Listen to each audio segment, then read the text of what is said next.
þú ert hætt að drekka það ekki? Fyrir löngu síðan. Ég hætti að drekka 2012. Já, ok. Og hvað var til þess að þú... Ég bara fann það að áfengi gerði bara ekkert fyrir mig, sko. Nei. Ég var náttúrulega alveg rosalegu slarkar og djammari þegar ég var yngri og vinnuhestur og djamhestur, sko.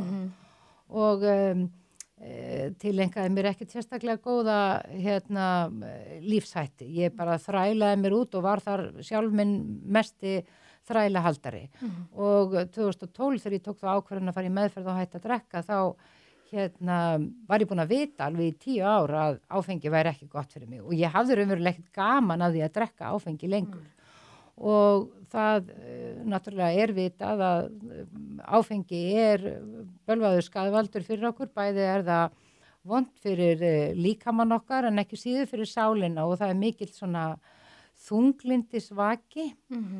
Og ég var farin að upplifa depurð í fyrsta skipti í lífinu, svona depurð sem ég komst ekki út úr og svona lifði alvöru svona bara svona klínist þunglindi 2 ára skeið.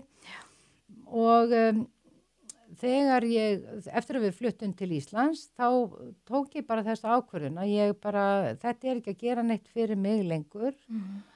Nú þetta bara farið að skaða mig og mína andlegu heilsu og þetta bókstaflega það skynsamlegasta sem ég hef gert dagana. Já. Og mér fannst æðislega gaman á Vogi. Já, ok. Og ég bara glöð að ég skammaðist mín ekkert fyrir það að vera alkohólisti eða viðurkenna það að ég ætti alls ekki að drekka vín. Og mér fannst ég læra mjög margt inn á Vogi. Já. Og það var kannski svona upphafið að því líka að ég þurfti svona að taka svolítið til í eigin ranni. Já. Vegna þess að það að taka út fíkniefni, hvaða fíkniefni sem eitt og sér ekkert nóg. Nei. Vegna þess að allir sem hafa misnotað einhver þau lyf sem að deyfa eða slæfa hugan, eru yfirleitt í veikri von að reyna að lækna einhvers konar vanlíðan. Og það var klárlega tilfellið í mínu tilfelli. Já.